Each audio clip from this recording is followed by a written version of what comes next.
All right, so hey there, AP Europeans. Purpose of this video is going to take a look at topic 3.4, economic development and mercantilism. We're trying to track the economic changes that are going on in Europe, and this particular topic is going to do that by looking at the impact that overseas trade and the mercantilism way of thinking, well, how that impacts everything. Here we go. So, hoping you remember that mercantilism or mercantilism, that is the idea that if anybody is working to make money, their primary goal is to make money for the mother country. Whether you're in the colonies or whether you're in the mother country itself, there's really supposed to be a sense of your dedication to the kingdom, to the crown. And so, the way this is developing here, late 1600s going through the 1700s, is that you've got an established European worldwide economic network. And this global trade that's coming out of this is going to contribute to the agricultural revolution and a consumer revolution and an industrial revolution. We're seeing a little bit of this showing up here in Unit 3. We will see a little bit more of the agricultural and consumer revolutions in Unit 4, which is kind of the same points in time. We'll see some changes in industry and manufacturing a little bit through Unit 3 and 4, but the bulk of the Industrial Revolution is actually going to happen after 1815. So that's going to be over actually in Unit 6 for us when we get closer to the end of the semester. What this means on the agricultural side of this is that there is going to be an onslaught of agricultural products coming in from the Americas, whether that means sugar and cereal crops coming either from the British West Indies or anywhere in the Caribbean, and going or cereal crops from the middle colonies like Pennsylvania, but also things like tobacco and um, to a lesser extent, coffee coming from South America. All of this is going to increase the food supply in Europe. We saw this back in Unit 1 with the population growth that comes out through the Columbian Exchange. This is not the Columbian Exchange. This is much more of a conscientious effort to take advantage of these agricultural products from the Americas for a monetary benefit, an economic benefit through trade. These colonies are going to provide for commercial and industrial enterprises in Europe. So what that means is, to a certain extent, the agricultural products that are coming in are going to provide the raw materials that are going to be turned into finished goods that are going to help put people to work and be able to sell things to people through markets. And this is kind of like, crops like sugar and coffee and corn and wheat, but it's also going to be like other raw materials. Like the American lumber industry is huge, that the American forests are going to provide just tons of lumber to build ships with and to build buildings out of when you get right down to it in a lot of cases. So this is a real step forward.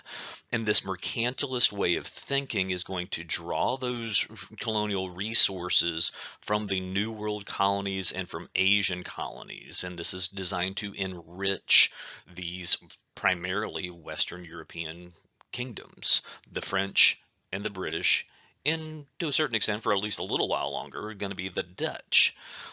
This is going to lead to some efforts to regulate the colonial resources, which is why the English are going to pass a series of navigation acts. These laws that are going to restrict trade options for the American colonies and for Asian colonies, making sure that these goods are going to enrich the mother country. But this is also going to lead to conflict and rivalry among European powers. We see a little bit of this here in Unit 3, but this will kind of carry through into Units 4 and 5 as the British and the French, becoming the two strongest countries in Europe, are going to have a global conflict over and over again as they are competing not just in Europe, but for control of the open seas and expansion of their mercantilist economic network. These products from overseas are also going to influence and help create a consumer culture across Europe. If you kind of take this on the small scale end of things, whether you're talking tobacco or tea or coffee or sugar or rum, all these are products that are coming from some kind of colonial holding because they don't these products just don't come out of Europe. And so as this is being brought in, it is amplifying the sense that you have to have money to be able to buy these things. Doesn't matter if you are rich or if you are part of that artisan, skilled craftsman middle class, and even poorer Europeans are in need of money to be able to buy this because it becomes a more accepted part of the culture. As this consumer culture increased, like we talked about back in Unit 1, this is going to also lead to an increase of the transatlantic slave labor system. The growing consumer demand is going to put a growing demand on these products, which is going to put a growing demand on the plantation economies that are happening within these empires. In the 16th century, back in Unit 1, this was clearly being dominated by the Spanish, but by the time you get into the 17th century and you are getting into this time period, late 1600s into the 1700s, it is the British North American trade that is going to expand the transatlantic slave labor system. The mercantilist economy is going to not only create the 13 American colonies, but it's going to create a dependence of sort in Europe to, well, a dependence on this slave labor to help maintain this consumer culture and this consumer economy that's being developed. As the slave trade expands throughout the 1700s, so throughout the 18th century, this is happening because the demand for New World products is increasing during this time period. The expansion of the slave trade is also going to be because there is a low fertility rate and a high mortality rate for established slaves. This means that there are not many, this is a population that's not self-propagating. If you don't replenish and expand the slave trade, the number of enslaved people is just going to diminish over time. Because of the harsh working conditions and the harsh punishments that come into this and a weakened population, in a lot of ways, it is difficult for them to create a stable, excuse me, self-reproducing population.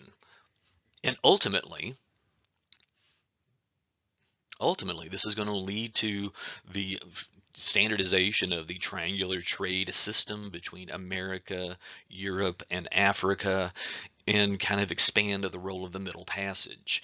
It is during the 18th century, during the 1700s, that you see the transatlantic slave trade hit its peak. Because when we get to the beginning of the 19th century, there'll be enough conversation about human rights and questions about the practices, the inhumane nature of these labor practices, that you will start to see some protests and some movement away from this.